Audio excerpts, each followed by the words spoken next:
आज 7वां दिन है नवरात्रि का और आज हम लोग चर्चा करेंगे। आज की माता है कात्यायनी। कत ऋषि के पुत्र कात्यायन की बेटी। असुरों के नाश के लिए कत ऋषि के पुत्र कात्यायन के यहाँ जन्मी देवी खुद रजोगुण में इनकी क्रिया है और इसने कात्यायनी ने महिषासुर को मारा था। महिषासुर मर्दिनी कहलाती हैं कात्यायनी। कामना वासना भिन्न भिन्न रूपों में आती है, उन सब का नाश करती है। कात्यायनी रजोगुण का संहार करती है और वासना से हमें मुक्त करती है। साधक के अंतःकरण में जो भी रजोगुण है वो यहाँ समाप्त हो जाता है। अब इसके बाद सत्वगुण ही सत्वगुण। इसके बाद जो कुछ भी बचा है वो काल रात्रि कल समाप्त कर देगी 7वें 8वें दिन, और 9वें और 10वें में सत्वगुण ही सत्वगुण है। ये ज्ञान की महिमा के अंतर्गत आज हम जिस बात को लेंगे वह अज्ञश्च अश्रद्धानश्च संशयात्मा विनश्यति। ये बड़ा प्रसिद्ध श्लोक है, संशयात्मा विनश्यति। अगर थोड़ा भी संशय हुआ, थोड़ा भी डाउट हुआ तो ऐसे आत्मा का नाश हो जाता है, ऐसे व्यक्ति का पूर्णतः नाश हो जाता है। संशय किसी के ऊपर भी करना, संशय महापुरुषों के ऊपर करना, संशय किसी व्यक्ति के ऊपर करना, इससे आपको नुकसान ही पहुंचता है अल्टीमेटली। इसलिए संशय नहीं करना चाहिए। विवेकहीन और दो चीज़ें हैं यहाँ पे, विवेकहीन और श्रद्धा रहित संशय युक्त मनुष्य, तीन चीज़ें हैं। विवेकहीन, श्रद्धा रहित, संशय युक्त पुरुष परमार्थ मार्ग से भ्रष्ट हो जाता है। उसके लिए न तो लोक है न परलोक है। उसी से संबंधित गाना, गीत, भजन, बड़ा प्रसिद्ध भजन है। आप और हम सब एक साथ मिलकर गाएंगे। माँ तेरे चरणों में हम शीश झुकाते हैं, माँ तेरे चरणों में हम शीश झुकाते हैं। श्रद्धा पूरित होकर माँ तो अश्रु चढ़ाते हैं, श्रद्धा पूरित होकर माँ दो अश्रु चढ़ाते हैं। माँ तेरे चरणों में हम शीश झुकाते हैं, माँ तेरे चरणों में हम शीश झुकाते हैं।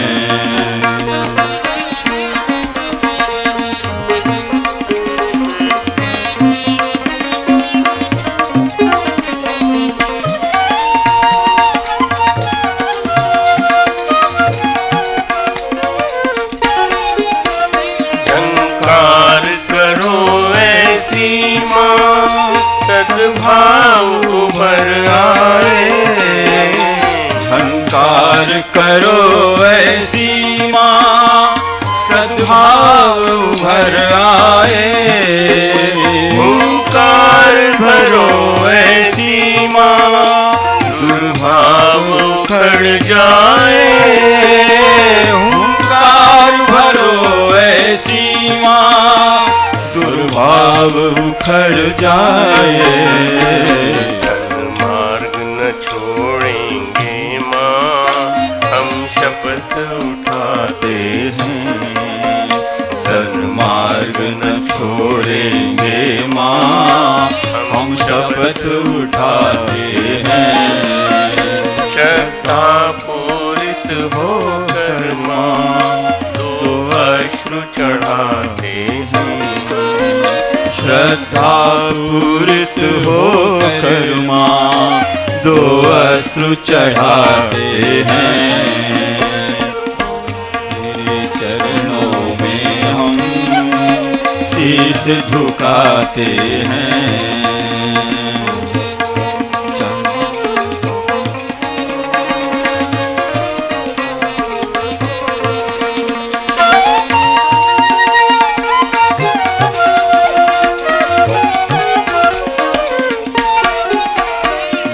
स्वार्थ है तू मांगे माँ, दुष्कार भले देना। स्वार्थ हेतु मांगे माँ, दुत्कार भले देना। जनहित हम याचक हैं माँ, सुविचार हमें देना। जनहित हम याचक हैं माँ, सुविचार हमें देना।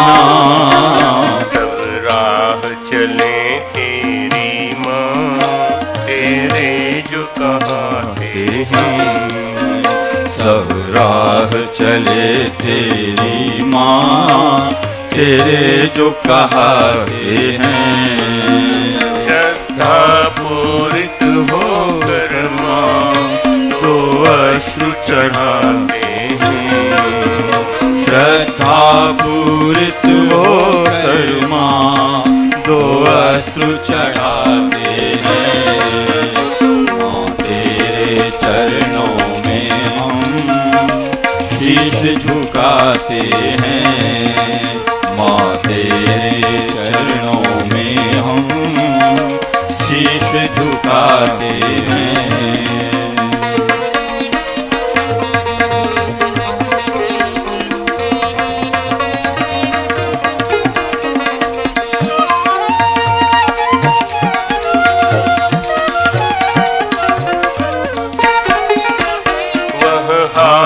हमें दो है माँ, सारा जग मुस्काए।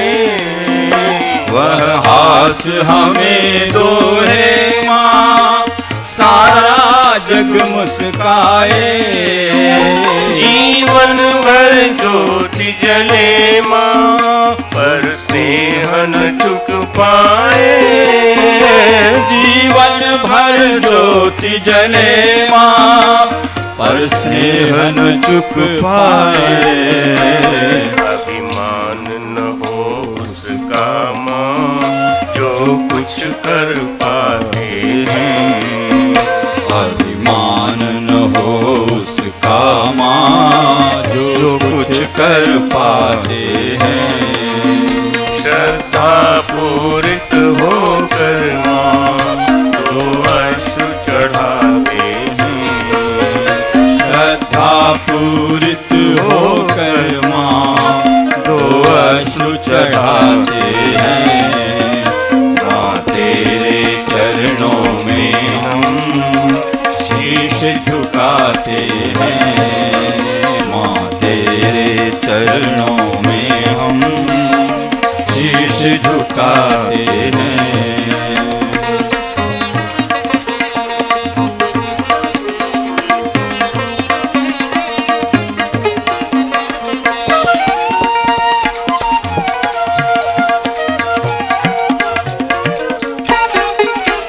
विश्वास करो हे माता, हम पूत तुम्हारे हैं।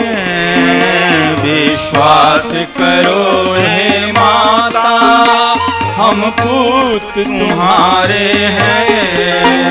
बलिदान क्षेत्र के हे माँ, हम दूत तुम्हारे हैं। बलिदान क्षेत्र के हे माँ, हम दूत तुम्हारे हैं। कुछ त्याग नहीं अपना माँ, बस कर्ज चुकाते हैं।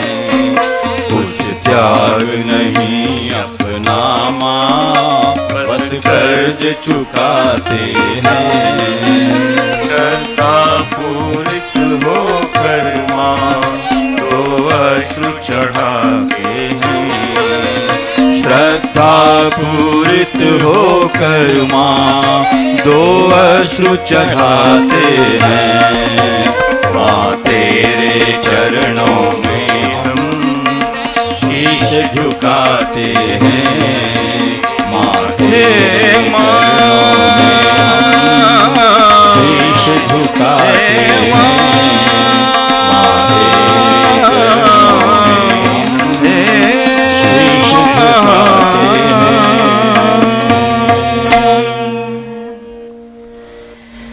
गायत्री मंत्र हमारे साथ साथ बोले। ओम भूर्भुवः स्वः तत्सवितुर्वरेण्यं तत्सवितुर्वरेण्यं भर्गो देवस्य धीमहि धियो यो नः प्रचोदयात्। ओम गुरुर्ब्रह्मा गुरुर्विष्णु गुरुरेव महेश्वरः गुरुः साक्षात् परब्रह्म तस्मै श्री गुरुवे नमः।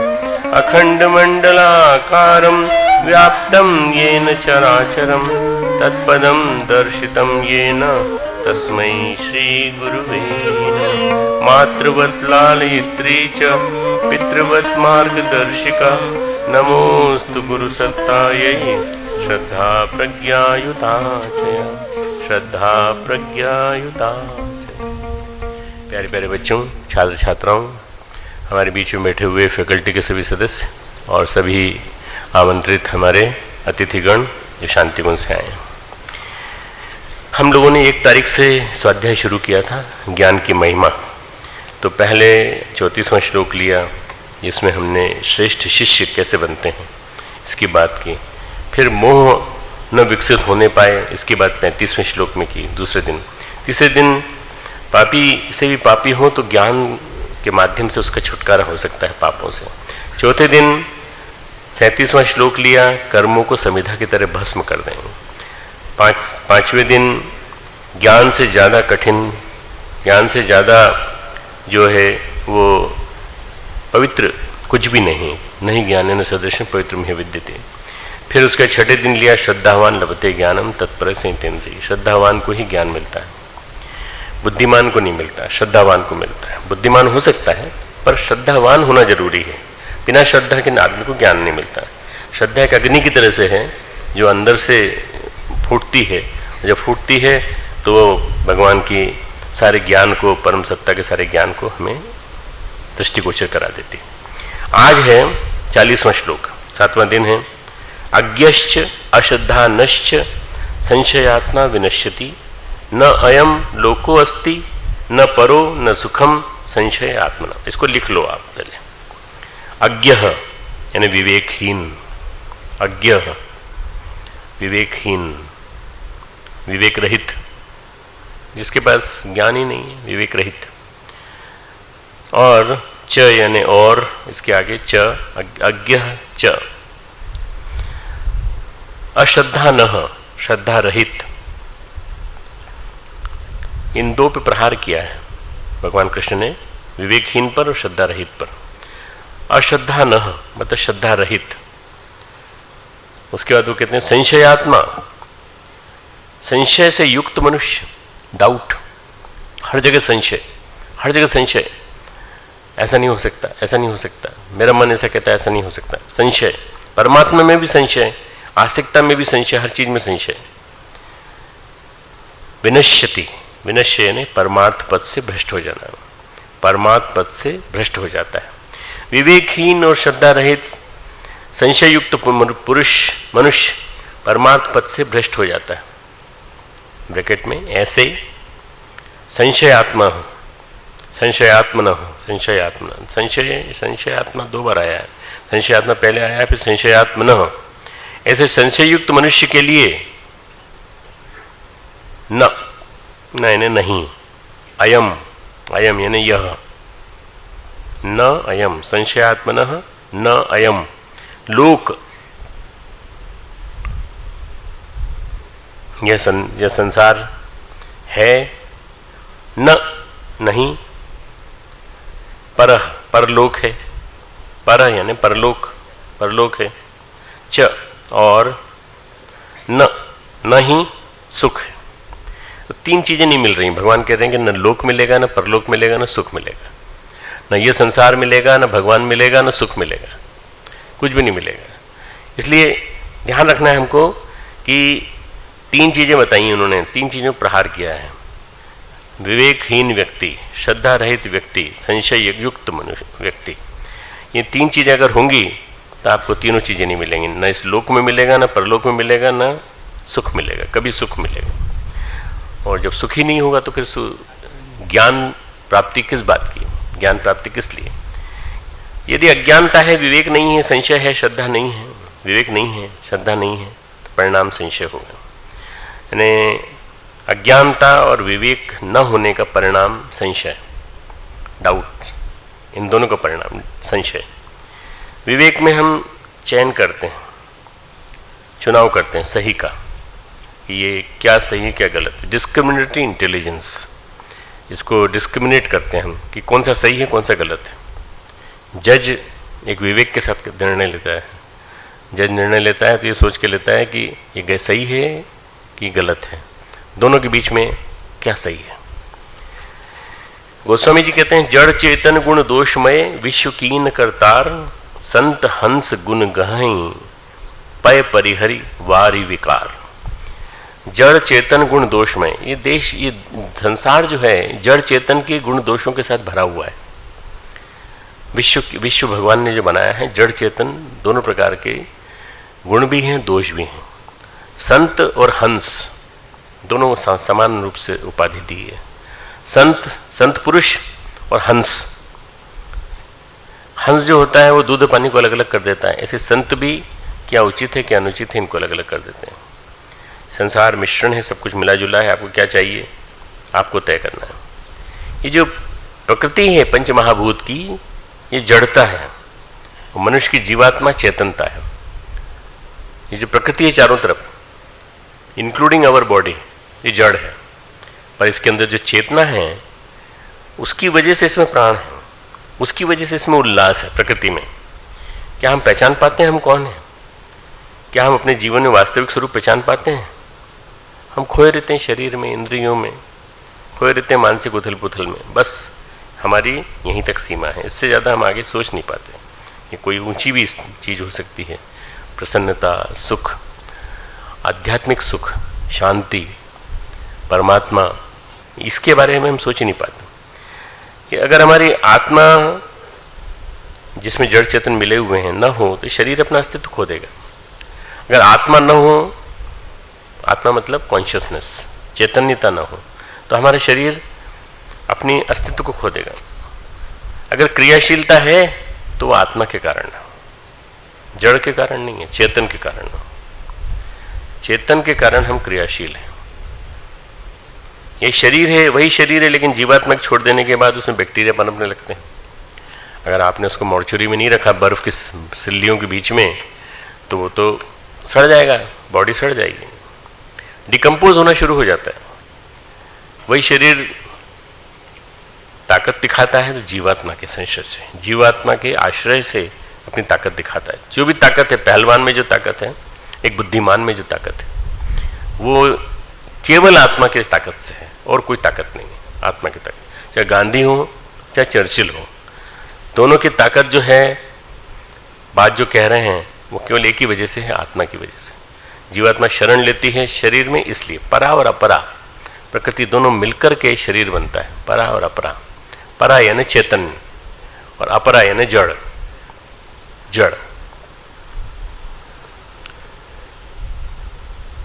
हम क्यों नहीं पहचान पाते कि हम कौन हैं, क्यों हैं, ऐसा क्यों होता है? विवेक नहीं है, विवेक नहीं होता है। गुण दोष में, संसार में जो भी चीजें हैं उनमें गुण भी हैं दोष भी, हम गुण दोष को पहचान नहीं पाते। यहां तक कि विष में भी गुण दोष है। अगर आप देखें तो जहर में भी गुण दोष भरा पड़ा है। केवल दोष ही नहीं है, गुण भी हैं।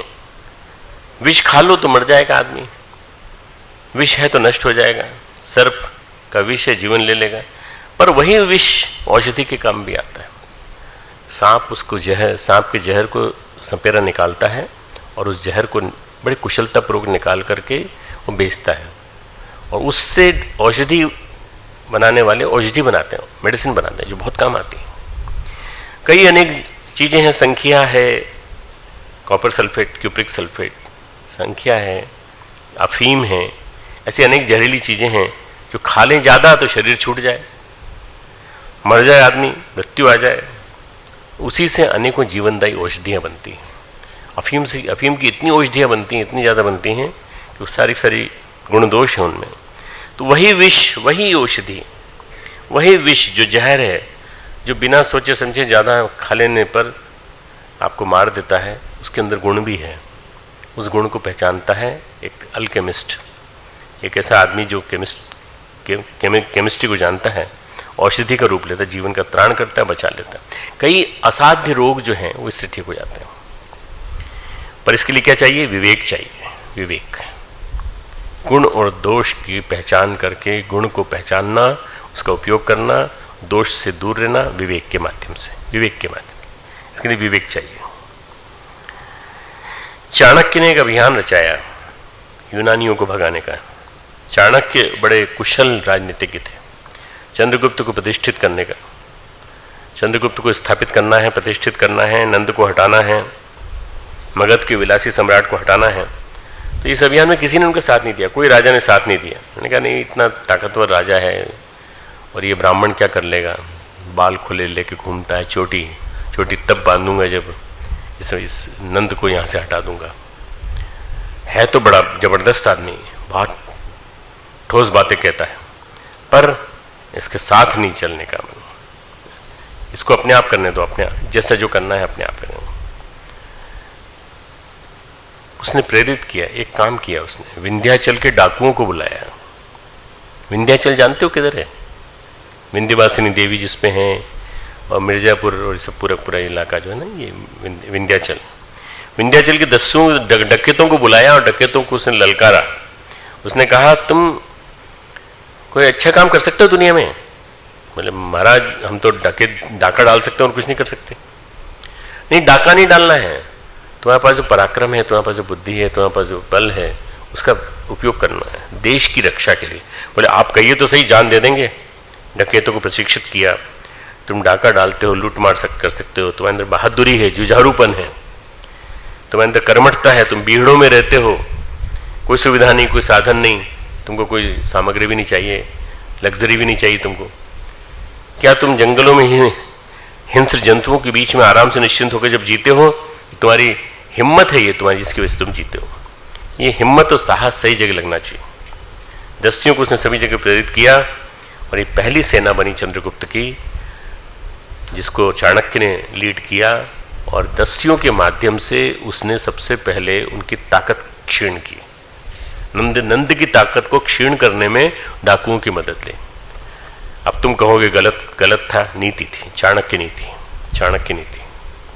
श्री कृष्ण भी नीति पुरुष है, चाणक्य भी नीति पुरुष है।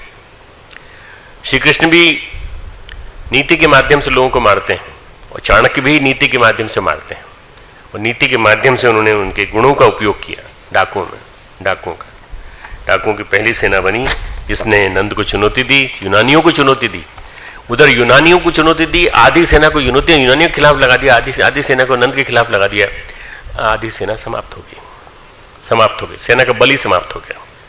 संसार में कोई भी वस्तु हो, कोई भी व्यक्ति हो, कोई भी चीज ऐसी नहीं है जहां पर दोष हो। जहां तक बात है केवल गुण हो, ऐसा भी नहीं है, दोष ही दोष है। जल जीवन देता है, अति हो जाती है तो जीवन ले लेता है। जल जीवन देता है, न बरसे तो सूखा हो जाता है, और बरसे इतना ज्यादा बरसे कि बाढ़ आ जाए तो जीवन ले लेता है। गांव के गांव तबाह हो जाते हैं। कबीर कहते हैं अति का भला न बरसना, अति का भला न बरसना, अति की भली न धूप। बरसना जो है वो अति जो है, अगर अतिवाद है उसका तो वो भी नुकसानदायक है। वो अति की भली न धूप, अति अगर है तो धूप भी नहीं बुरी लगेगी आपको। बहुत तेज आज न जाने क्या हो गया, सूर्य भगवान प्रचंड तेज से चमक रहे हैं। अति का भला न बोलना, ज़्यादा बोलना भी ठीक नहीं है। अति का भला बोले ही जा रहे हैं, कंटिन्यूस बोले जा रहे हैं। आप कह रहे हैं कि बस समझ में आ गई बात, तो भी बोले जा रहे हैं। अति का भला न बोलना, अति की भली न चुप, अति की भली न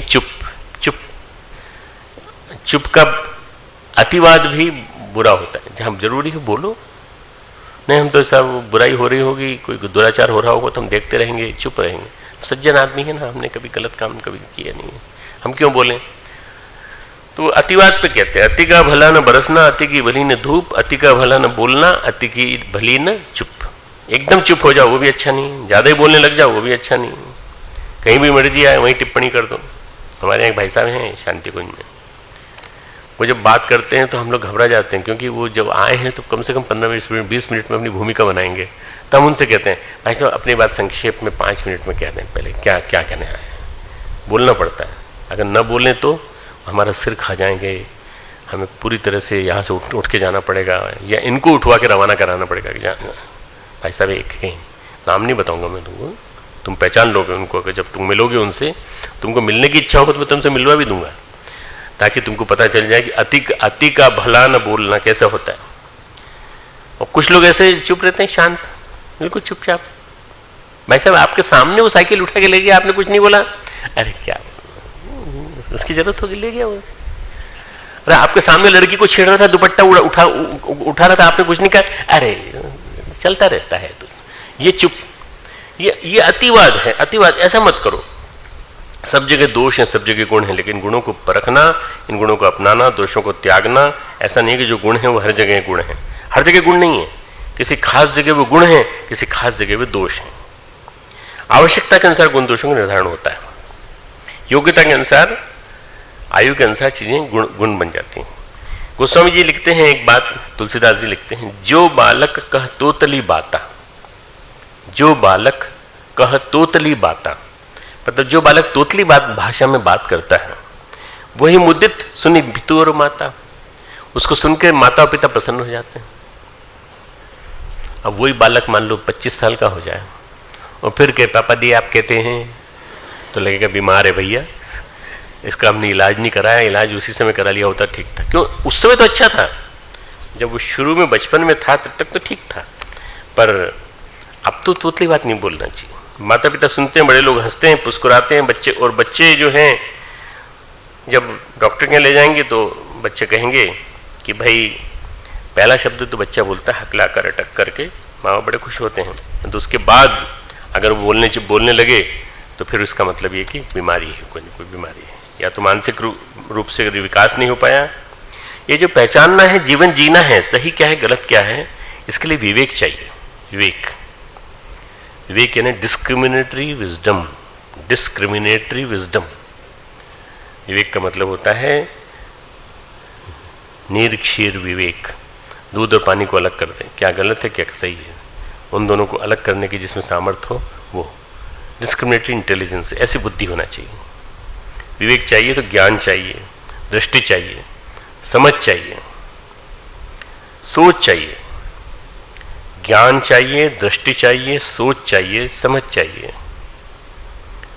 क्योंकि विवेक का ज्ञान हमारे जीवन की दिशा तय करता है।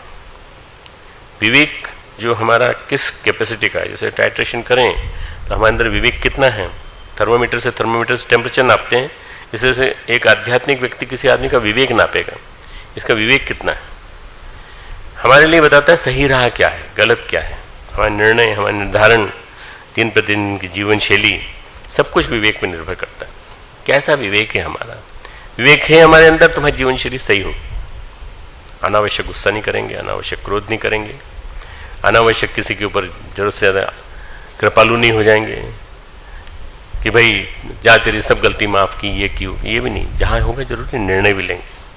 भगवान कहते हैं अज्ञश्च, अगर अज्ञान है, विवेक का अभाव है, तो हम विनाश की ओर बढ़ चलेंगे। संशय आत्मा विनश्यति, अगर संशय है, विवेक नहीं है, अज्ञान है, तो हम नाश की ओर जा रहे हैं। अश्रद्धा नश्च, अश्रद्धा है तो भी श्रद्धा क्या करती? श्रद्धा भावुकता का नाम नहीं है। कल बोला था ना, तुमको कल डिटेल में बताया कल श्रद्धा के बारे में। श्रद्धा भावनाओं की स्थिरता का नाम है, श्रद्धा भावनाओं की ऊर्जा है, भावनाओं की ऊर्जा, सघन ऊर्जा, भावनाओं की सघनीकृत ऊर्जा, ऐसी ऊर्जा जिसे दिशा मिल चुकी है, सत्य का पथ देख लिया जिसने। दो शब्द हैं, एक शब्द है श्रद्धा, एक शब्द है निष्ठा। एक शब्द है श्रद्धा, एक है निष्ठा। एक गुरुदेव कहते हैं श्रद्धा, निष्ठा और प्रज्ञा, दूरदर्शी विवेकशीलता। पर यहां मैं दो शब्दों को ले रहा हूं, श्रद्धा और निष्ठा। श्रद्धा होती है लक्ष्य के प्रति, निष्ठा होती है उस लक्ष्य को प्राप्त करने के लिए अडॉप्ट किए जा रहे मार्ग के प्रति। श्रद्धा है लक्ष्य हमारा, हमें परम पूज्य गुरुदेव के बताए हुए मार्ग पर चलकर महामानव बनना है। और निष्ठा क्या होती है? उस मार्ग के हर स्टेप पे हमको क्या क्या ध्यान रखना है, उसका नाम है निष्ठा।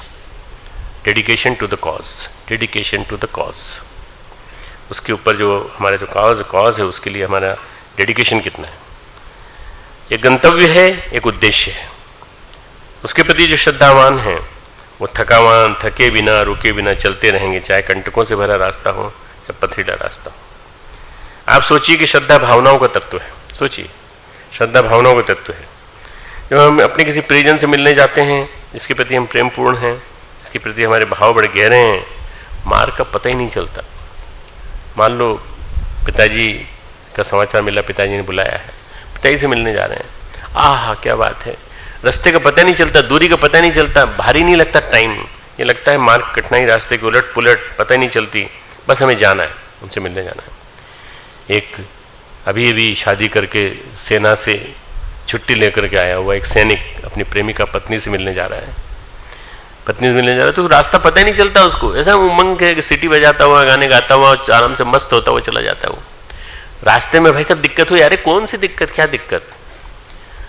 जब वो वापस लौटता है उससे अलग होकर के, पत्नी से मोर्चे पे जाता है, तो फिर तकलीफ में जाता है। वही रास्ता है, वही मार्ग है, वही कंटक है, वही पथरीलापन है, पर उसको उस समय वो सब रास्ता बहुत भारी लगता है, टाइम भी ज़्यादा लगता है उसको।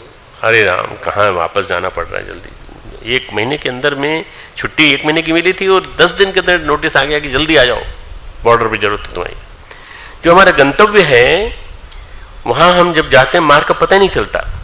जहाँ श्रद्धा होती है वहाँ साधना पनप जाती है, निष्ठा पनप जाती है। जो कुछ हमें करना है, जो हमारा उद्देश्य है, जो हमारा लक्ष्य है, जो हमारा गंतव्य है। गंतव्य शब्द गति से बना है, गति से। गति से चलोगे तो गंतव्य पे पहुंच जाओगे, गति से चलोगे तो प्रगति होगी। गति, प्रगति, गंतव्य, ये शब्द एक ही धातु से बने, गति से। और गंतव्य तक पहुंचना है तो उसके लिए आपको श्रद्धा चाहिए, उसके लिए आपको भाव चाहिए, उसके लिए आपको कंटिन्यूटी चाहिए, उसके लिए निष्ठा चाहिए। श्रद्धा भी चाहिए, निष्ठा भी चाहिए, कंटिन्यूटी भी चाहिए, रेगुलरिटी भी चाहिए। उसके बिना हम एक कदम भी आगे नहीं चल सकते। एक जमाने में शुरू के दिन थे, आज़ादी देश को नई मिली थी, देश हर दिशा में पिछड़ा हुआ था, अंग्रेजों ने खोखला कर दिया था, सब हमारे यहाँ का सारा सामान वामान सब उठा के ले गए। मैं 91 में पहली बार जब इंग्लैंड गया तो मैंने वेस्टमिंस्टर एबी जो है वहाँ की पार्लियामेंट का स्थान है, पार्लियामेंट को कहते हैं वेस्टमिंस्टर। बहुत बड़ा, पूरा सोने से मड़ा हुआ है, सोना, पूरा भारत का सोना लगा हुआ है वहाँ, पूरा भारत का। और सारा के सारा उन्होंने पूरी बिल्डिंग को सोने से मड़ रखा है, पूरी पार्लियामेंट है। ब्रिटेन के पास अब कुछ भी नहीं है, ग्रेट ब्रिटेन जो है, ग्रेट नाम की चीज़ कुछ भी नहीं है। मेरे मन में अचानक आया कि कोई समय ऐसा आएगा जब भारत सोने की चिड़िया था, हम कहते थे ना, हम कहेंगे भारत सोने की चिड़िया है। ये सारा सोना किसी दिन यहाँ से उठा के ले जाएंगे, वापस जाकर के वहीं रखेंगे उस हिंदुस्तान में जहाँ इसकी जरूरत है। सोना वहाँ होना चाहिए जो सोने की चिड़िया था। ये चुराया हुआ है, इन डाकुओं ने, डकैतों ने चुराया है। हमारी सारी विभूतियाँ भी इंग्लैंड चली गई थी, खेलने वाले भी इंग्लैंड चले गए, हमारे कई नेता लोग भी इंग्लैंड जाके बस गए थे। विभाजन का दर्द, दंश और देश को मिलाकर ऐसी कुछ परिस्थिति हो गई थी कि हमारे देश में कुछ था ही नहीं। यहाँ खेलने वाले भी, ओलंपिक खेले जाने थे, नए नए ओलंपिक की तैयारी करनी थी। उसके पहले तो कम से कम हमारे पास बहुत लोग थे प्रतिभाशाली। कोई पाकिस्तान चला गया, कोई इंग्लैंड चला गया, तो खेलों में प्रतिभाओं को ढूंढना था। तो नेहरू जी को सलाह दी गई, ओलंपिक में कई खेल ऐसे हैं जिनमें ओलंपिक में मेडल मिलता है और हमारे यहाँ प्रतिभा है, हमें इन्हें प्रशिक्षित करने की जरूरत है। बोले उदाहरण के लिए बताओ, फॉर एग्जाम्पल कौन कौन प्रतिभावान है ऐसे? बोले साहब तीरंदाजी में अगर आप देखें तो हमारे यहाँ आदिवासी लोग जो हैं इतना बढ़िया तीर फेंकते हैं कि वो शिकार जो है निशाने पे जाके लगता है। खरगोश को मारते हैं, जानवरों को मारते हैं, शेर को मारते हैं, बिल्ली को मारते हैं और अपना सारा सारा आहार भी उन्हीं के आधार पर ले लेते हैं। पेड़ से छोटी छोटी चीज गिराते हैं, दौड़ते हुए हिरण को मार देते हैं। दौड़ता हुआ हिरण कि कहाँ पहुंचेगा, उसकी कैलकुलेशन है उनकी, कहाँ तीर जाएगा हमारा। बड़े तीरंदाज, बड़े अद्भुत हैं, बड़े कुशल हैं। दौड़ने का क्या कहना साहब, दौड़कर वो हिरण पकड़ लेते हैं, दौड़ते इतने तेज। तो नेहरू जी को जम गई बात, बोले हाँ ये ठीक है, लाओ भाई देखो तुम में से कोई आदिवासी वर्ग के बैठे हो तो तुम चिंता मत करना, तुम लोगों के लिए नहीं कह रहा हूँ मैं, उस जमाने के उन आदिवासी को की बात कर रहा हूँ जो बहुत ट्राइबल बेल्ट में रहते थे, इसके चाहे आप वो मान लो जो बस्तर का बहुत इंटीरियर वाला इलाका है या छोटा नागपुर का जो इंटीरियर वाला इलाका वो वाला, नेहरू जी ने कहा इन सबको बुलाओ, तो बुलाया गया। सबके सब अपने बिल्कुल न्यूनतम कपड़ों में, वस्त्रों में, उनकी जरूरत ही नहीं, और तीर कमान धनुष लेके आने कहा गया तो वो लेकर के आए सबको सब। उनको एक लाइन खींची, दौड़ने की लेखा खींची, और इस लाइन में खड़े हो जाओ। खड़े हो गए, उनका दौड़ो। क्यों दौड़े? उन्होंने पूछे क्यों दौड़े भाई? अरे भाई हमने तुमको खड़ा कर दिया, दौड़ो, यहां से तुम दौड़ो वहां तक, कम से कम तुमको जाना है यहां से आधा किलोमीटर दूर जाना है। तुम देखो कितनी देर में पहुंचते हो? हम तो घड़ी देखते हैं। बोले तुम घड़ी देखते रहो, हम नहीं दौड़ेंगे। भाई क्यों दौड़े? भाई तुम खरगोश को जब भगाते हो तो तुम खरगोश के पीछे दौड़ते हो नहीं? बोले खरगोश तो लाओ पहले। बोले आप जो है पागल समझ रखा है हमको, हिरण को भगाओ, खरगोश को भगाओ तो हम दौड़ेंगे, नहीं तो नहीं दौड़ेंगे। उन्होंने बताया कि तुम्हें सोने का मेडल मिलेगा। देखो सोने का मेडल, अब नेहरू जी के सामने इज्जत का सवाल था सारे अधिकारियों की। उन्होंने सोने का मेडल दिखाया, देखो मेडल मिलेगा, ये मिलेगा। अरे ये मेडल हमारे किस काम का? इससे कि हमारा पेट भर जाएगा। खरगोश मिलेगा तो हम उसको पकड़ेंगे, भूनेंगे, पकाएंगे, खाएंगे और आपको भी खिलाएंगे। हिरण के पीछे दौड़ेंगे तो उसका मांस निकालेंगे, उसको भी पकाएंगे, उसको भी खिलाएंगे। इस टुकड़े क्या करेंगे? हमारे काम का नहीं है। हमारे यहाँ न कोई सुनार है, न कोई है जो इस काम कर सके। हम इस सोने को तो आपको वापस दे देंगे, पर पहले खरगोश लाओ, पहले हिरण लाओ, चीता लाओ, हम अभी मारते हैं, अभी मारते हैं, दौड़ के पकड़ेंगे, हम दौड़ के मारेंगे उसको। हमने सोचा था शहर के लोग बुद्धिमान होते हैं, तुम सब पागल हो। सारे आदिवासी बोले ना ना ना ना, इस पागलपन में हमें नहीं दौड़ना। उनको समझाया, पैसा दिया गया, खाना खिलाया गया। देखो तुम्हारा नाम निकलेगा, तुम्हारी फोटो छपेगी। बोले क्या होगा फोटो छपने से, क्या होगा? देखो अगर ये जो आदिवासियों के भोलापन है, ये अगर हमको आ जाए समझ में, तो फोटो छपने के लिए हम लोग ज़्यादा उत्सुक नहीं होंगे कभी भी। उनका फोटो छपने से क्या फायदा? कौन पढ़ेगा, कौन देखेगा? अरे अगले दिन बाप वो कागज वो खराब हो जाएगा, बेकार हो जाएगा, किसी काम का नहीं। हम जंगल में रहने वाले लोग, हमारी सीधी सादी जिंदगी, सरल जिंदगी है। अपना खाना खाया, अपना शरीर बनाया, अपनी सेहत बनाई, ध्यान रखा, अपना सोए, गाना गाया। रात को हम 4-5 घंटे गीत संगीत गाते हैं और प्रेम से खाया हुआ सब पचाते हैं, आपस में हम मस्त रहते हैं। सब बेकार की बातें।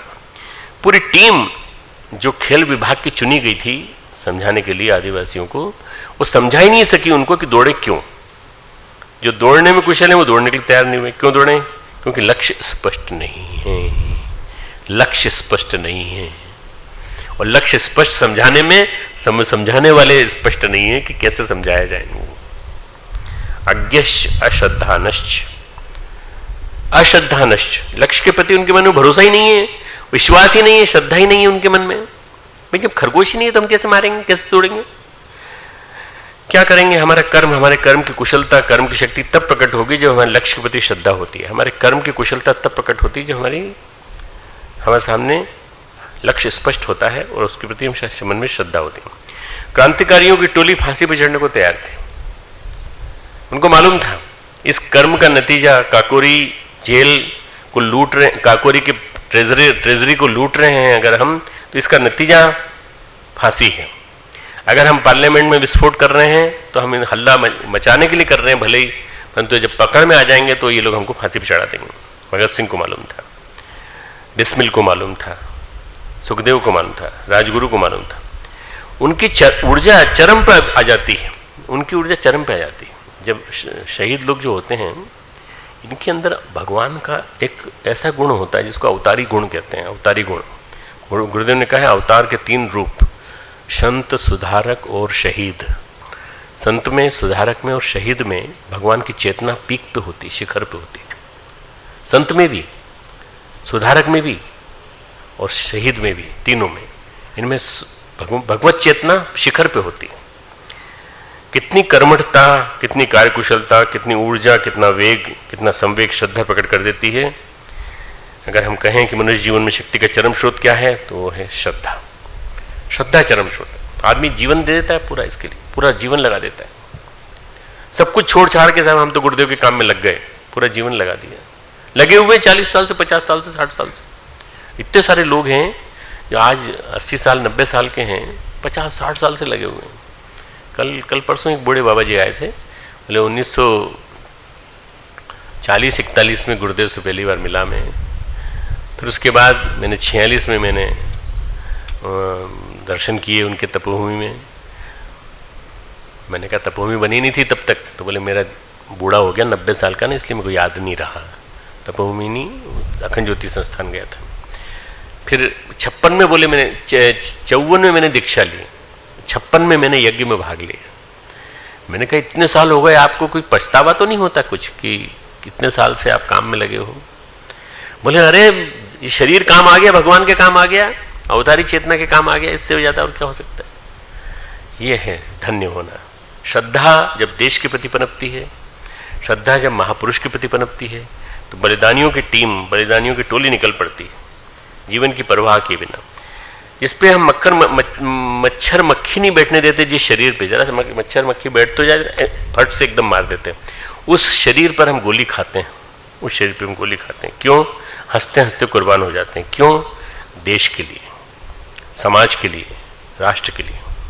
जब विवेक हमारे सामने उद्देश्य स्पष्ट कर देता है कि हमारे जीवन के संबंध क्या हैं, गुण दोष तय कर देता है, तो हमारा जीवन, उसकी दिशा, लक्ष्य बिल्कुल क्लियर हो जाता है हमारे सामने। और विवेक और श्रद्धा ऐसी है जिसको आंखों की दृष्टि से देख सकते हैं, बड़ा साफ साफ दिखता है। विवेक की दृष्टा श्रद्धा ऐसी है जिससे हमारी आंखें स्पष्ट देखने लगती हैं, ये अच्छा ये चीज़ है। स्थिरता देती है हमारे व्यक्तित्व को श्रद्धा। जो श्रद्धावान होते हैं वो अडिग और अविचल होते हैं, हटते नहीं, स्थिर होते हैं, एकाग्र होते हैं। एक छोटा सा बच्चा, नन्हा सा बच्चा, पीठ पे बांधे हुए, महारानी लक्ष्मीबाई 26 साल की, अपनी सहेली के साथ, झलकारी के साथ ग्वालियर के किले से कूदती है। कहाँ जाके कूदी है वो, आप सोचिए। उसका घोड़ा जो है अंग्रेजों ने पीछा करते हुए, वो कहाँ जाके कूदी है। मैंने उस स्कूल में मैं पढ़ा हूँ जहाँ पर वो कूदी है, वहाँ पर स्कूल बना था, मिसिल्स हायर सेकेंडरी स्कूल में, उसमें मैं पढ़ा हूँ। मैंने 6ठी 7वीं 8वीं वहीं से की थी मैंने। मित्रों, मैं ये जानता हूँ कि ये लोग वो थे जो मरजीवड़े थे, मर मिट जाना, देश के लिए मर मिट जाना। विचार शक्ति और भाव शक्ति, दो ही शक्तियाँ हैं मनुष्य के जीवन में। विचार व भाव के पीछे शरीर चल पड़ता है, कर्म चल पड़ता है। विचार और भाव के पीछे शरीर भी और कर्म सब चल पड़ते हैं। विवेक जिधर ले जाता है, कर्म उधर चल पड़ते हैं। श्रद्धा जिधर ले जाती है, कर्म उधर चल पड़ते हैं। जिसके प्रति हम प्रेम से भरे हैं, जिसके प्रति हमारे मन में श्रद्धा है, भगवान, राष्ट्र देवता, भगवान के प्रति, आराध्य के प्रति हमें श्रद्धा है, तो कितने भी कष्ट हम सहन कर लेते हैं। और श्रद्धा टूट गई तो बड़ी मुश्किल होती। श्रद्धा टूट गई, श्रद्धा कौन तोड़ता है? डाउट्स, संशय, शक, संदेह। हमें कोई खाने को दे, कुछ हमारे मन में संदेह आ जाए कि इसमें जहर मिला हो सकता है, तो हम भूखे रह जाएंगे, खाना नहीं खा सकते। और संशय आ गया तो संशय हो जाएगा। हम सोए हुए हैं, हमारे अंदर संशय आ जाए, मान लो संशय आ जाए, कहीं इस बिस्तर में बिच्छू तो नहीं घुस गया, तो हम रात भर बिच्छू ढूंढते रहेंगे। भले ही आपका बिच्छू नाम की चीज़ कहीं नहीं भी हो, बिच्छू ढूंढते रहेंगे, रात भर नींद आ जाएगी। चलो बिच्छू को छोड़ो, बिच्छू नहीं, कॉकरोच घुसा दें तो बिस्तर में, छोटा सा कॉकरोच, और तुम उसके बाद ढूंढो उसको। अब तुमको मालूम है कि नहीं है, ये तो मजाक कर रहे हैं, तो वो जब तक वो बिस्तर पूरा झाड़ नहीं लेगा, पूरा बाहर निकाल के साफ नहीं कर देगा, तब तक नहीं आए। अरे अभी अभी तो दिखा था, देखो मालूम नहीं है। छेड़ने वाले वहां तक भी छेड़ेंगे उसको कि अभी अभी दिखा था। सारे मनोरोग संशय से उपजते हैं। मनोरोग जो हैं हेलुसिनेशंस कहलाते हैं। सारे हेलुसिनेशंस जितने भी हैं, संशय से उनको न जाने क्या क्या दिखने लगता है, अजीब अजीब से दिखता है उनको। कभी एक केस आया मनोचिकित्सक के पास कि उसके शरीर पे कीड़े चल रहे हैं, कीड़े घुसे हुए, यहाँ भी कीड़े वहाँ भी कीड़े। तो सुई से पूरे शरीर को कीड़े निकालने के चक्कर में खून करता रहता था। उसको बिठाया गया, उसको शांत किया गया, मनोचिकित्सा दी गई।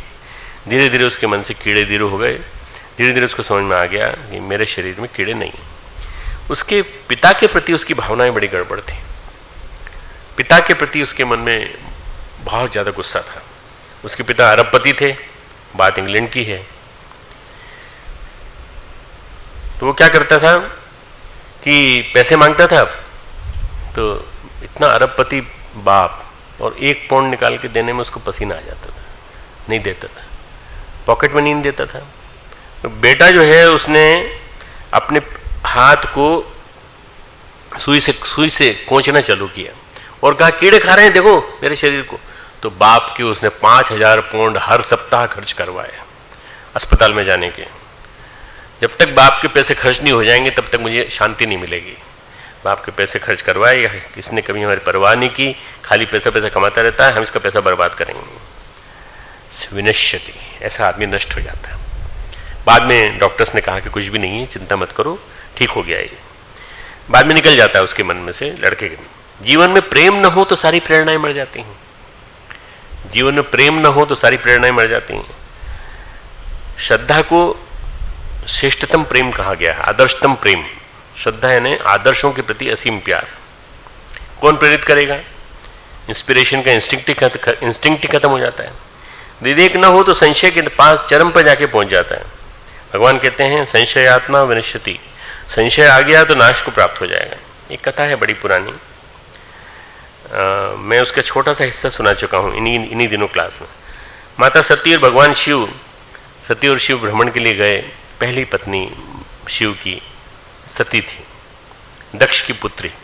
दक्ष एक अल्केमिस्ट थे, बहुत बड़े वैज्ञानिक, तांत्रिक। यहाँ कनखल में उनका राज्य था, बहुत बड़ा राज्य था, बहुत बड़ा समृद्धशाली राज्य था। किले विले बने हुए, उनकी हवेलियाँ, उस ज़माने की हवेलियाँ, उस ज़माने के महल, उस ज़माने के उन चीज़ों को भी तुम देख के आओ, अगर तुमको मौका लगे तो पता चलेगा कितना वैभव था। वो शिव जी के साथ गईं तो उन्होंने देखा कि शिव जी ने प्रणाम किया भगवान राम को। भगवान राम विकल स्थिति में चले जा रहे हैं, विकल स्थिति में चले जा रहे और उनको प्रणाम कर रहे हैं। भगवान प्रणाम स्वीकार करिए। भगवान श्री राम अवतार लिए हुए हैं, भगवान नारायण श्री राम के रूप में अवतरित हुए, लीला चल रही है। माता सीता खो गई, लंका में रावण ले गया, भगवान श्री राम ढूंढ रहे हैं, विकल हैं, व्याकुल हैं। ऐसी अवस्था में भगवान शिव ने कहा जय सच्चिदानंद घन सुख धामा, कहकर उनको प्रणाम किया। भगवान शिव ने भी उनको प्रणाम किया, उन्होंने भी उनको प्रणाम किया। बोले आप एक साधारण आदमी को क्यों प्रणाम कर रहे हो? आप तो भगवान हो, आपको लगता है ये नारायण है? ये कहाँ से नारायण है? नहीं, ये नारायण हैं, अवतरित हुए धरती पर, धरती का भार हरण करने के लिए आए हैं। तो सती को डाउट हो गया। अब ये डाउट जो है उसके संशय नष्ट होने में निकला। संशयात्मा विनश्यति, शक हो गया कि नहीं गलत है। एक बार परख लें, अगर आपकी आज्ञा हो तो हाँ परख लो। तो गई परखने, देखें कैसे परखें। सती कीन सीता कर वेशा, सती ने सीता का वेश धारण कर लिया और उनके सामने से गुजर गई। तो भगवान श्री राम ने कहा विपिन अकेली फिरऊ के ही हेतु, आप यहाँ क्यों यहाँ अकेली घूम रही हैं? कहाँ भगवान कहाँ है? कहे बहुरी कहाँ वृषकेतु, कहे बहुरी कहाँ वृषकेतु। वृषकेतु भगवान शिव का नाम, भगवान शिव के कई नाम, उसमें से एक नाम वृषकेतु। भगवान शिव कहाँ है? आप अकेली कैसे घूम रही हैं? अब वो घबराई, अरे आइडेंटिफाई कर लिया इन्होंने, तुमको पहचान लिया इन्होंने, गड़बड़ हो गया, संशय के मार्ग पर चलकर कुछ गलत कर दिया। भगवान शिव ने सोचा मोर ही कहूँ न संशय जाही, विधि विपरीत भलाई नाही। विधि के विपरीत जो चलेगा उसकी भलाई नहीं होगी। मेरे कहने से भी संशय नहीं किया। शिव से बड़ा गुरु कौन मिलेगा, महान ज्ञानी कौन मिलेगा? शिव को सबसे बड़ा गुरु कहा गया इस धरती का। तो वो मान ही नहीं रहे। भगवान ने कहा विपिन अकेली फिरो के हो तू, नारायण है कि नर हैं? सती के मन में संशय है और संशय की वजह से पकड़े गई। अब वो आए सोच के, भगवान शिव के पास आई। संशय से डर प्रकट होता है, संशय से भ्रम होते हैं, संशय से गंतव्य मंतव्य सब समाप्त हो जाता है। संशय से सब कुछ समाप्त हो जाता है कि हमारा गंतव्य क्या था। संशय आ जाए तो हमको ये नहीं पता चलता हम कहाँ जा रहे हैं। भूल गई, संशय ने भुला दिया, विस्मृत कर दिया कि भगवान शिव तो अंतर्यामी हैं, उनसे कैसा झूठ। अंतर्यामी परमात्मा जिससे तुमने शादी की है उनसे तुम झूठ बोल रहे हो, कैसा सच? सच न बोल पाए मतलब क्या हुआ? दर्शन हुए, परीक्षा ली, तुम परीक्षा लेने गई थी ना, लीन परीक्षा कवन विधि, अपने आपने परीक्षा किस रूप में ली? आप परीक्षा लेने गई थी, किस विधि से परीक्षा ली? तो कौन ले जा रहा था? संशय ले जा रहा था विनाश की डगर पर। कछुन परीक्षा लीनी गोसाई, हमने गोसाई जी कहते हैं कि कुछ परीक्षा नहीं ली, कीन प्रणाम तुम्हारी नाई, आप ही की तरह से मैंने ही प्रणाम कर लिया। झूठ बोल दिया, झूठ बोल दिया। सती ने भगवान शिव के सामने डर के मारे झूठ बोल दिया। अब बस इतना कहकर सती शिव की महिमा जानती हैं। भगवान शिव ने अपने दिव्य नेत्र खोले, अपने अंदर ही अंदर से देखा, उन्होंने कहा अच्छा ऐसा हुआ है, घटना ऐसे घटी। रिवाइंड किया उन्होंने टैप को, पूरा देख ली, पूरी घटना देख ली, ऐसे हुआ ऐसे हुआ। एहि तन सती ही भेंट मोहि नाही, अब सती भटक गई। इस तन से मैं सती से नहीं मिल सकता, इस तन से मैं सती से नहीं मिल सकता, सती को तप करना पड़ेगा। दक्ष सुता कहूँ नहीं कल्याण, ये सब रामायण की छुपाइयों के पीसेज जो मैं बोल रहा हूँ। अब दक्ष सुता का कहीं कल्याण नहीं होने वाला। अब तो बुद्धि के रास्ते चल पड़ी, संशय के रास्ते चल पड़ी, विवेकहीनता के रास्ते चल पड़ी, स्वयं नारायण में संशय ढूंढ लिया, तो फिर इसको तो अपना शरीर छोड़ना पड़ेगा। तो अग्नि के कुंड में निमित्त बने भगवान शिव। भगवान शिव ने कहा शादी में जाओ, तुम भी जाओ, हमको नहीं बुलाया तो क्या वो, तुम जाओ। और जब गई तो अग्नि में कुंड में भस्म हो गई, हिमालय कन्या बनकर प्रकट हुई। हिमालय कन्या तप में जल कर के जो कन्या बनी वो पार्वती बनी, वो निकल के आई पार्वती, देवी पार्वती। हिमालय कन्या स्थिरता, स्थावर नाम हिमालय, परम स्थिर जो चीज़ें वो हिमालय हैं। संशय श्रद्धा में बदला, सती का जीवन संशय से घिरा था, तो पार्वती का स्वरूप श्रद्धा से बना। श्रद्धा से शिव को पाने के लिए कठिन से कठिन तप किया उन्होंने। 3000 साल तक केवल बेल के पत्ते खाकर रही, इसलिए नाम अपर्णा रख दिया गया उनका, अपर्णा। पत्ते खा करके जी हैं। ऐसा नहीं कि श्रद्धा और विवेक है, अगर आप ईश्वर को प्राप्त कर लेंगे, श्रद्धा और विवेक है तो आप लोक में भी सफल होंगे और परलोक में भी सफल होंगे। अज्ञश्च अश्रद्धा नश्च, और अगर नहीं होंगे तो न श्रद्धा न संशय, तो विनाश हो, विनाश ही विनाश, आप समझ लीजिए। न यम लोक को अस्ति, इस लोक में कोई सुख नहीं है, न परो न सुखम, न ये लोक है न परलोक है। भगवान कहते हैं कुछ नहीं मिलने वाला, न लौकिक सुख न आध्यात्मिक सुख, केवल मिलेगा विनाश। यहाँ लौकिक सुख न मिले, आध्यात्मिक सुख न मिले, ऐसे काम को करने से क्या फायदा। यहाँ संशय हो, उस संशय में पढ़ने से फायदा क्या। मनुष्य जीवन जो कुछ भी हम पाते हैं वो प्रतिभा का परिणाम होता है। प्रतिभा यानी टैलेंट। प्रतिभा भगवान अगर किसी को देता है, कुछ वरदान देता है, तो प्रतिभा के रूप में देता है। भगवान कोई भी वरदान कभी किसी को देगा, प्रतिभा के रूप में देगा। वही प्रतिभा उससे अच्छे काम कराएगी, बड़े काम कराएगी। वही प्रतिभा संवेदना को जगाएगी, वही प्रतिभा उसको हायर इंटेलिजेंस वाला एक व्यक्ति बनाएगी। टैलेंट कहते हैं क्या कहते हैं, विवेक है टैलेंट, स्थिरता है टैलेंट की परिभाषा। आप एक बेटर टीम लीडर भी हो सकते हैं, आप एक बेटर लीडर भी हो सकते हैं, आप एक बेटर स्टूडेंट भी हो सकते हैं, एक बेटर ऑफिसर भी हो सकते हैं, आप अग्रणी हो सकते हैं। हो सकता है आगे चल के आपके पीछे लोग चलें, हो सकता है आपके पीछे लोग चलें। गांधी जी के अंदर जो अडिग श्रद्धा थी, सोहनलाल द्विवेदी जी ने उसके लिए 2 लाइन लिखी हैं कविता के। चल पड़े जिधर दो डगमग में, चल पड़े जिधर दो डगमग में, चल पड़े कोटि पग उसी ओर। डगमग करते हुए गांधी जी के 2 पग जो हैं जिधर चल पड़े, हजारों लाखों व्यक्ति उनके पीछे चल पड़े। ये श्रद्धा जो थी वो खींचती थी करोड़ों को। जिधर चल पड़े करोड़ों चल पड़ते थे, उनके एक शब्द की कीमत भारी होती थी। सवाल इस बात का है कहा किसने, बोला कुछ भी जाता है, लेकिन हर एक वाणी का, एक वचन का आदर नहीं किया जाता। महाभारत के युद्ध में अश्वत्थामा के मरने की खबर फैला दी कि अश्वत्थामा मारा गया। अश्वत्थामा मारा गया। अश्वत्थामा कौरवों के साथ था, द्रोणाचार्य का बेटा। अश्वत्थामा मारा गया, बस मारा गया तो भीम ने मारा है, भीम ने मारा। अश्वत्थामा नाम का हाथी भी था, अश्वत्थामा नाम का व्यक्ति भी था। अश्वत्थामा 7 अमर व्यक्तियों में से एक है, उसको कोई नहीं मार सकता, तो उसको वरदान मिला हुआ था भगवान शिव का। 7 अमर व्यक्ति जो आज भी हैं मौजूद, हम मालूम नहीं, हम देख सकते हैं कि नहीं। द्रोण अपने बेटे के प्रति मोहग्रस्त थे, विकल हो गए, बेचैन हो गए, उनके हाथ से धनुष छूट गया और उसी स्थिति में उनको आकर के मार दिया। अश्वत्थामा के लिए तो भगवान शिव ने कहा था, वरदान दिया था, अश्वत्थामा नहीं मरेगा। 7 चिरंजीवी बताएगा, मैं बता देता हूँ कौन कौन 7 चिरंजीवी कौन है। अश्वत्थामा, बलि, व्यासो, हनुमानश्च, विभीषणा। 5 ये अश्वत्थामा, बलि, व्यासो, हनुमानश्च, विभीषण, कृपा परशुरामश्च, कृपाचार्य और परशुराम, ये 7 चिरजीवी हैं, 5 और 2 7। इस कृपा परशुरामश्च समयिता चिरजीविता, सप्तयिता चिरजीविता, ये 7 लोग चिरजीवी हैं। हम अश्वत्थामा को पहले स्मरण करते हैं और उसको कह दिया मारा गया मारा गया, तो श्रद्धा नहीं रही वरदान पर। द्रोणाचार्य के मन में संशय आ गया। अब यहाँ कृष्ण की नीति देखो, कृष्ण की नीति ये थी कि वो चाहते थे कि द्रोणाचार्य किसी तरह से मारे जाएं, भीष्म किसी तरह से मारे जाएं, वो कर्ण किसी तरह से मारे जाएं। ये 3 मारे गए तो इनकी पूरी सेना खत्म हो जाएगी। तो तीनों को नीति से मारा है भगवान कृष्ण ने। आप कोई कह सकता है, आप में से कोई कह सकता है कि भगवान कृष्ण जो हैं उन्होंने क्यों छल के साथ ऐसा, छल के माध्यम से ऐसा किया। मैं इसलिए कह रहा हूँ कि भगवान कृष्ण नीति पुरुष थे, भगवान कृष्ण लीला पुरुषोत्तम थे, उनकी लीला थी। लीला के माध्यम से जो भगवान कहते हैं मय्ये वैते निहिता पूर्व में, वो ये तो मेरे द्वारा पहले ही मारे जा चुके हैं, तू क्यों परेशान होता है।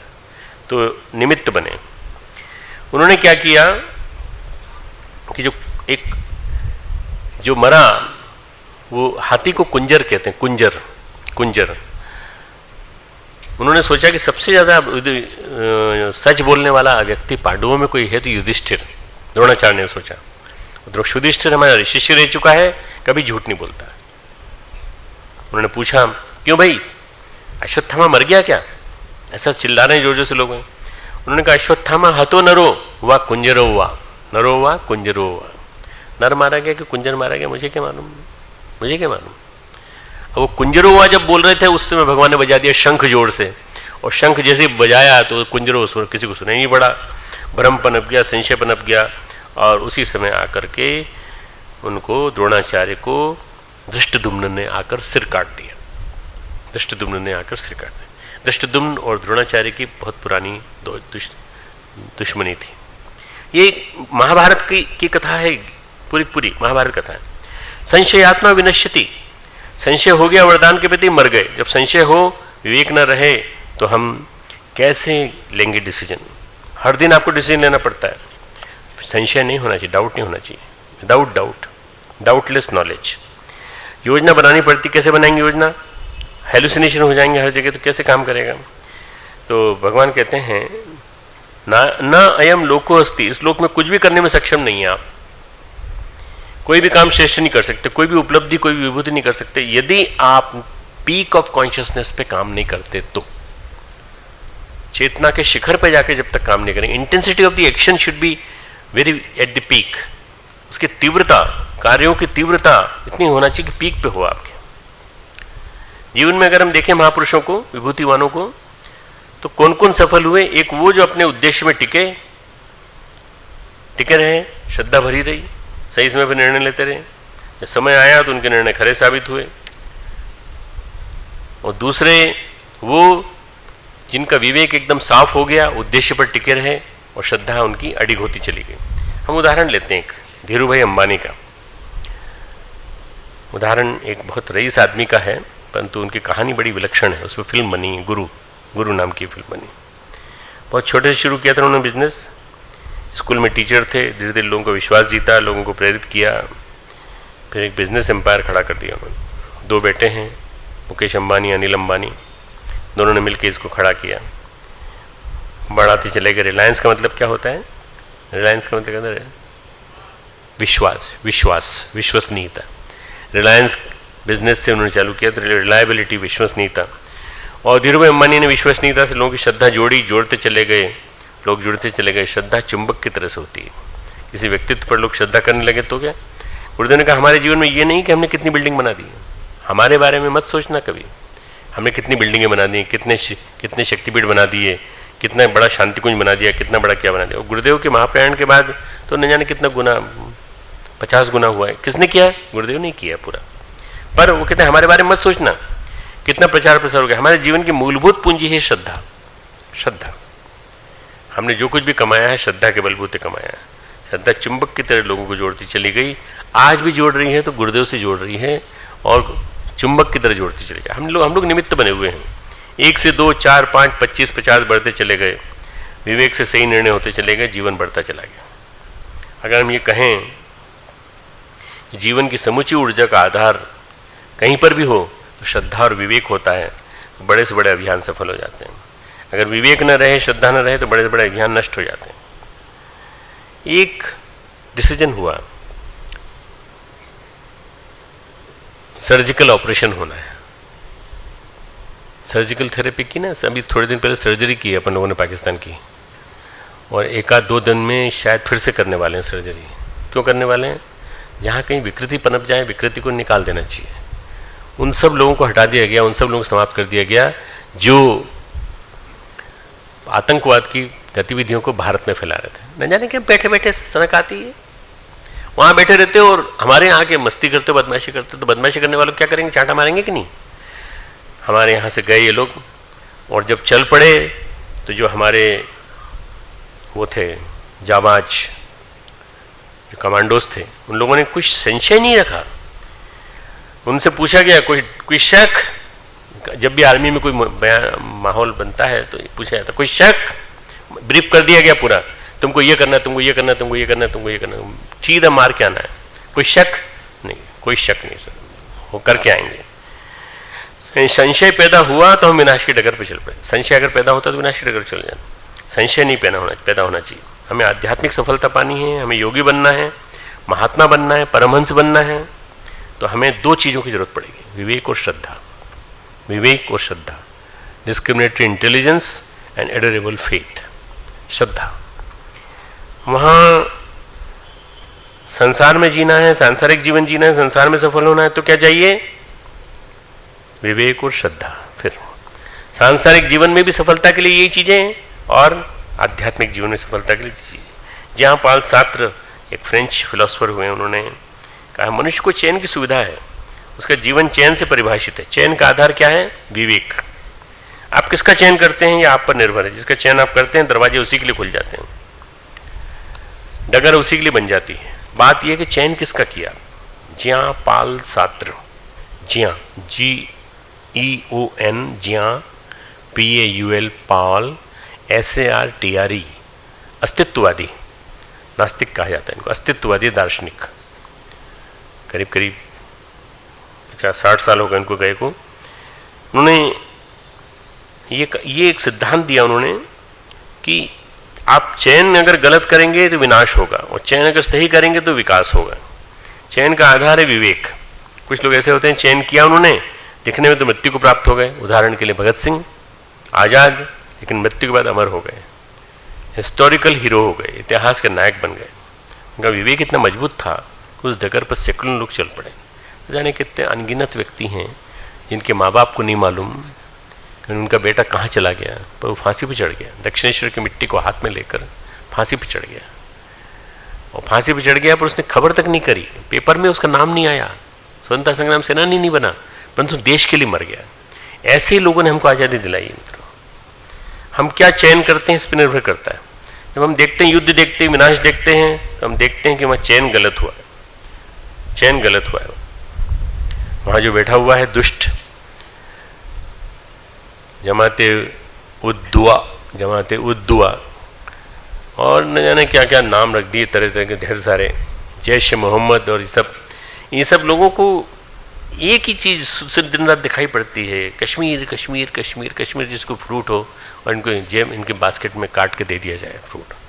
कश्मीर हमारा है भाई, कश्मीर हमारा है, और हम अपने देश के हिस्से को क्यों जान लें? अभी तो हमारा वाला कश्मीर तो हमारे अंदर है ही, उसमें जो गड़बड़ हो रही है उसको ठीक करेंगे, पर दूसरा जो पाकिस्तान ऑक्युपाइड कश्मीर है उसको भी हम पकड़ेंगे, उसके बाद पाकिस्तान को भी पकड़ेंगे हम, और पाकिस्तान को भी अपने साथ मिला करके रहेंगे। ये भविष्यवाणी है परम पूज्य गुरुदेव की भी और सबकी।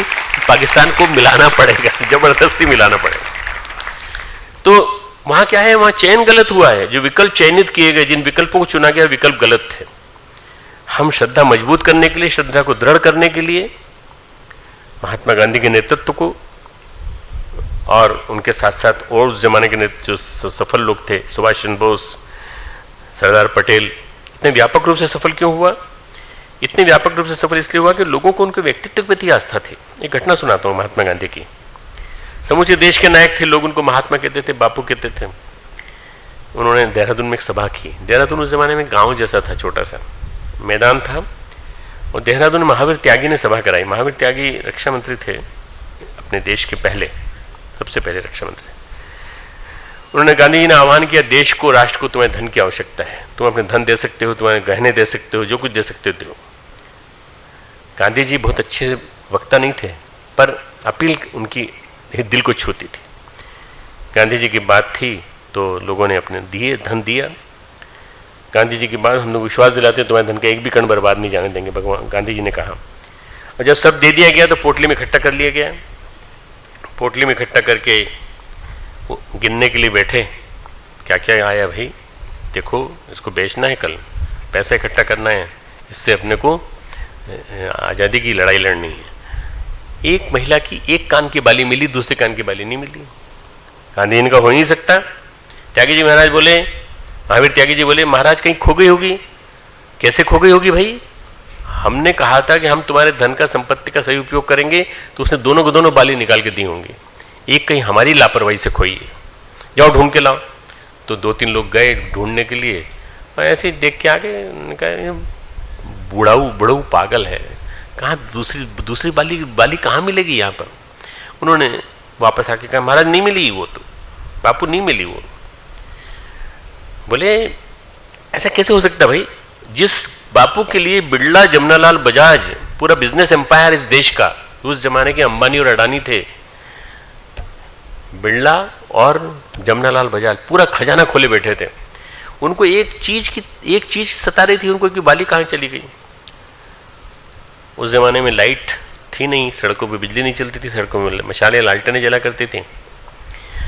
गांधी ने पकड़ी लालटेन, पूरी रात उस रेत में ढूंढते रहे उस मैदान में। सुबह 4 बजे जाके दूसरी बाली मिल गई, उनको मिल गई। भीड़ में दब गई थी पांव से नीचे। उन्होंने वो बाली ली, सवेरे बड़े खुश होके आए, उनको बाली मिल गई। लोगों की आस्था नहीं टूटनी चाहिए, लोगों का विश्वास नहीं टूटना चाहिए कि लोगों ने दिया है तो उसको आना चाहिए, उस खाते में आना चाहिए। हमारे यहाँ बहुत सारे लोगों को लोग देते हैं कि जी तक पहुँचा देना, जी तक पहुँचा देना, विश्वास के साथ कि ये हमारी चीज़ वहाँ जाएगी जी के यहाँ, और जी के यहाँ जा कर के इसका सही उपयोग होगा। हम उसको उस चीज़ का सही सदुपयोग करते हैं और उस व्यक्ति को रसीद पहुँचाते हैं उसकी। आपके द्वारा दिया गया एक कान की बाली सोने की प्राप्त हुई, बस इसकी कीमत इतनी होनी चाहिए अप्रोक्सीमेटली। ये आस्था नहीं टूटे, विश्वास नहीं टूटे। इसलिए जब बड़े नेतृत्व पैदा होते हैं, कोई बड़ा नायक उभरता है, केवल इसी आधार पर उभरता है कि विवेक और श्रद्धा उनके जीवन में होती है, कूट कर शिखर पे होती है। भगवान कहते हैं कि नायम लोकोस्ति, अगर लोक में आप बड़ा बन करना चाहते हैं तो भी आपको ध्यान देना पड़ेगा, संशय नहीं आना चाहिए, डाउट नहीं आना चाहिए। विवेक और श्रद्धा जीवन में जितना अधिक होंगे, जैसे हम बुखार नापते हैं, ऐसे ही हम 101, 102, 103, ऐसे ही हम IQ नापते हैं, इसी तरह से हम EQ नापते हैं, उसी तरह से हम लोगों की प्रामाणिकता को नापना चाहते हैं, आध्यात्मिकता को मापना चाहते हैं। उनको दो मानदंड, एक विवेक, एक श्रद्धा। किसके अंदर कितना विवेक है, किसके अंदर कितनी श्रद्धा है। सारा संसार उमड़ पड़ेगा उसके प्रति यदि उसमें विवेक और श्रद्धा है। व्यक्तित्व को प्रामाणिक और खरा और शिखर पर पहुंचाना चाहते हैं तो हर उपलब्धि इन दोनों चीज़ों पर निर्भर है, विवेक और श्रद्धा पर। परख कर देख लीजिए। जब आपका विवेक होगा तो आप सही अर्थों में उस काई को हटा पाएंगे जो तालाब के ऊपर स्थिर हो गई है। पानी नहीं दिखाई दे रहा, जैसे काई हट जाएगी सब कुछ दिखाई देने लगेगा। 2 चीजें हैं, संगीत बजाओ।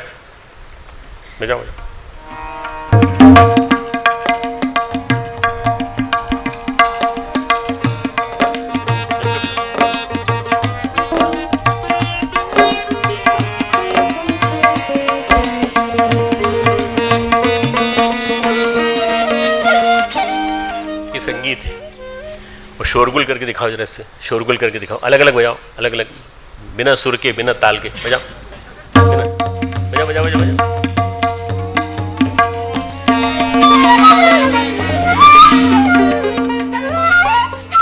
बस ये शोरगुल है।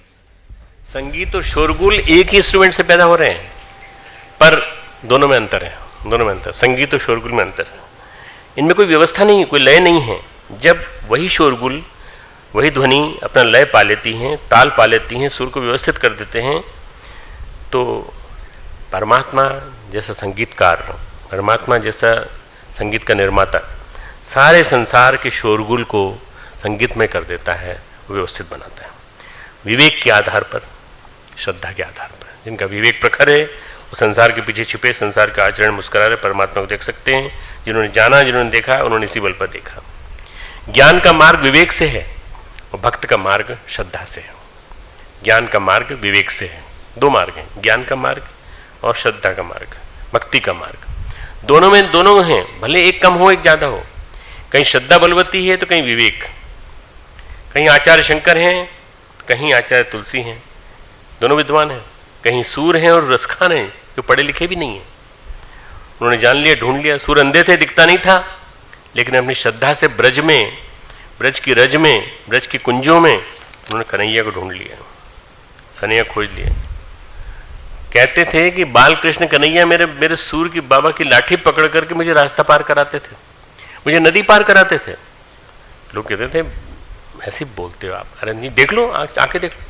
और वास्तव में कोई लाठी पकड़ा हुआ था, परंतु कौन था उनको नहीं दिखाई देता था। सूर को एहसास होता था, सूर अंधे थे, दिखाई नहीं पड़ता था। चलो बाबा थक गए होंगे, ले चलते हैं तुमको। सूर के भगवान कृष्ण उनको पार कराने के लिए लेके आते हैं। क्यों? क्योंकि उनकी श्रद्धा है। आपकी श्रद्धा नहीं, संशय, इसलिए आपको दिखाई नहीं देगा। आप टेस्ट करना चाहते हैं, आप डाउट करना चाहते हैं। श्रद्धा और विवेक की ताकत बहुत ज़्यादा है, बहुत ज़्यादा। सारे सुख न सुखम, विवेक न रहे, श्रद्धा न रहे तो भी संसार में कुछ पा सकते हैं, न परो। आध्यात्मिकता में कुछ पा सकते हैं, न सुखम, सुख नहीं मिलेगा। 24 घंटे बेचैनी मिलेगी। मनोरोगियों को देख लीजिए, सब बेचैन रहते हैं, सब बेचैन, विकल रहते हैं, अजीब अजीब से हरकत करते हैं, भ्रम दौड़ाते रहते हैं, उनको संशय भगाते रहते हैं। अगर किसी घर में चले जाएं जिसके कोई मनोरोगी हो, जो पागल हो, तो उससे पूछें भाई साहब आप कैसे शांति से रह रहे हो? अरे क्या है ये पागल है घर में, देखो ना ये, इसको आप किसी तरह से भर्ती करा दो ना।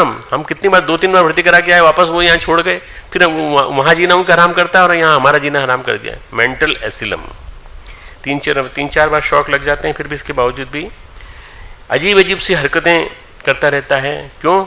क्योंकि बेचैन है और मनोरोगी है, विवेक खत्म हो गया है। एक गांव में हमारे यहाँ एक सज्जन थे, अपने यहाँ के गायत्री परिवार, इंदौर की बात बता रहा हूँ। मानसिक रूप से बीमार हो गए। अभी इतना डिक्लेयर तो थोड़ी होता है कि मानसिक रूप से बीमार है। वो एमपी के चुनाव में खड़े हो गए। मानसिक रूप से बीमार पागल व्यक्ति एमपी के चुनाव में खड़े हो गए और उन्होंने मेंबर ऑफ पार्लियामेंट चुनाव में थे, बाकायदा फॉर्म भी भर दिया, दस्तखत भी कर दिया और बाकायदा उन्होंने ले भी लिया और एमपी के चुनाव में लड़ गए। शहर से गांव आए, पत्नी से बोले अब हम बड़े आदमी बन गए हैं, एमपी बनने वाले हैं, हम जमीन पे नहीं चलेंगे, हमारे लिए नोट बिछाओ। चलो 100 के नहीं ला सकते तो 1-1 रुपये के नोट ले आओ, कहीं से भी लाओ, तुम लेके आओ, जब हम एमपी बन जाएंगे तो हम तुमको सारे चुका देंगे। बेचारी पत्नी 1-1 रुपये के नोट बिछाती चली गई। उसके ऊपर चलते हुए हमारे एमपी साहब आए, सो कॉल्ड एमपी साहब, पागल, और अजीब अजीब सी हरकतें। गांव वाले परेशान हो गए, जो घर वाले परेशान हो गए, उन्होंने कहा भाई इसको आगरा ले जाके भर्ती कर दो। तो फिर उनको आगरा ले गए, भर्ती कर दिया उनको। संशय सनक कहीं कुछ भी नहीं है, पल पल की बेचैनी है। संशयात्मा विनश्यति, पल पल की बेचैनी। जिस दिन संशय नष्ट हो जाएंगे विवेक प्राप्त हो जाएगा। भगवान कहते हैं जो संशय करते हैं, जो संदेह करते हैं, जो भ्रमित हैं, जो विवेक और श्रद्धा से रहित हैं, वो इस लोक में कुछ नहीं प्राप्त कर सकते, उस लोक में भी कुछ नहीं प्राप्त कर सकते। अयम और परम, इस लोक में भी नहीं प्राप्त कर सकते, उस लोक में प्राप्त नहीं कर सकते। न उनके लिए संसार है, न उनके लिए अध्यात्म है। वो शोरगिल में भी संगीत को खोज लेंगे, संसार में परमात्मा खोज लेंगे। उनके निर्णय सही होंगे, उनका श्रम प्रखर होगा। श्रद्धा व्यक्ति के अंदर इतना प्रबल संचार करती है।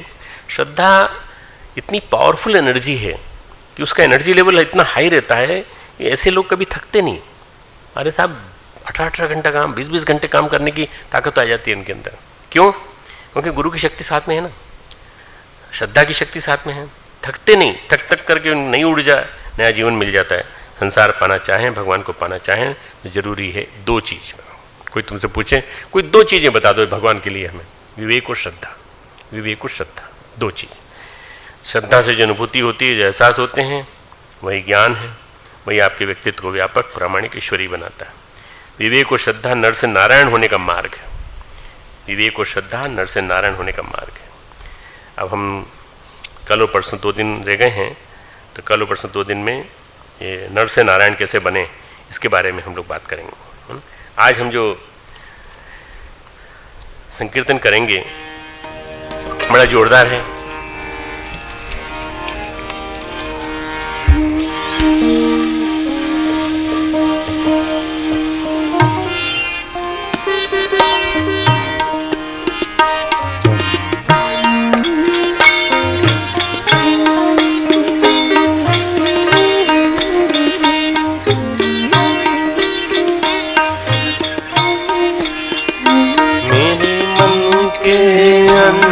तमस में ज्योतिर्मय उतरो, मेरे मन के अंध तमस में ज्योतिर्मय उतरो।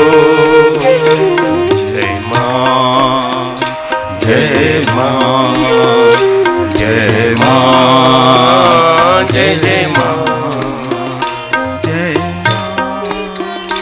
जय जय माँ जय माँ जय जय माँ जय माँ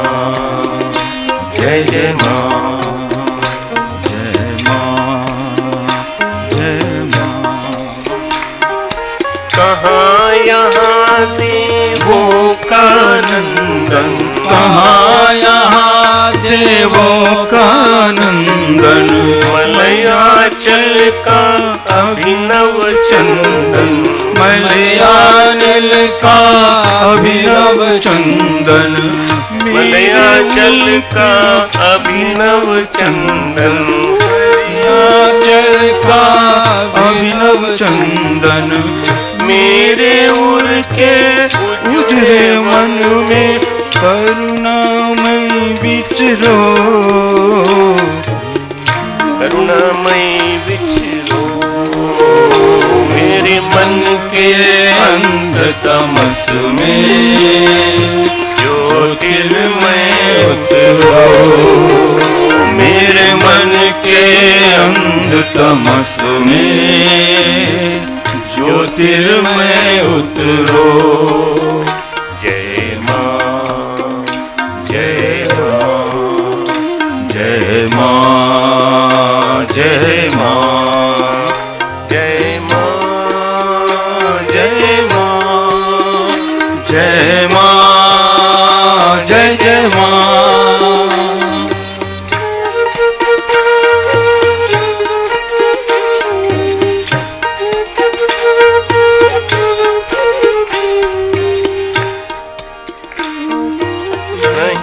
कहीं कुछ मुझ में सुंदर, नहीं कहीं कुछ मुझ में सुंदर, काजल सा काला यह अंतर, काजल सा काला यह अंतर, काजल सा काला यह अंतर, काजल सा काला यह अंतर, प्राणों के गहरे गह्वर में, प्राणों के गहरे गह्वर में ममतामयी विहरो, मेरे मन के अंध तमस में ज्योतिर्मय उतरो, मेरे मन के अंध तमस में ज्योतिर्मय उतरो।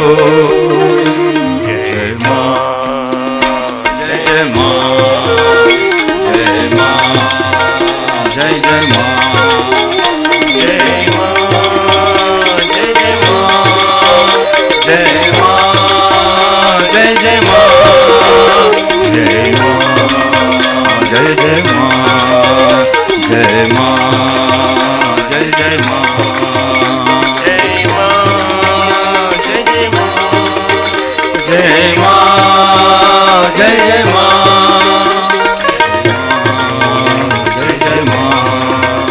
जय माँ जय जय माँ जय माँ जय जय माँ जय माँ जय जय माँ जय माँ जय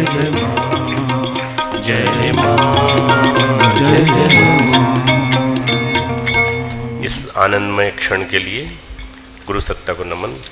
ओम नमोस्तुवंताय सहस्रमूर्ते सहस्रपादाक्ष शिरोरुबाहुवे सहस्रनाम्ने पुरुषाय शाश्वते सहस्रकोटि उदाहरणे नमः। ओम द्यौ शांति अंतरिक्षं शांति पृथ्वी शांतिरापः शांतिरोषधयः शांति वनस्पतयः शांतिर्विश्वे देवाः शांति ब्रह्म शांति सर्वगुण शांति शांतिरेव शांति सामा शांतिरेधि। ओम शांति शांति शांति सर्वारिष्ट सुशांतिर्भवतु।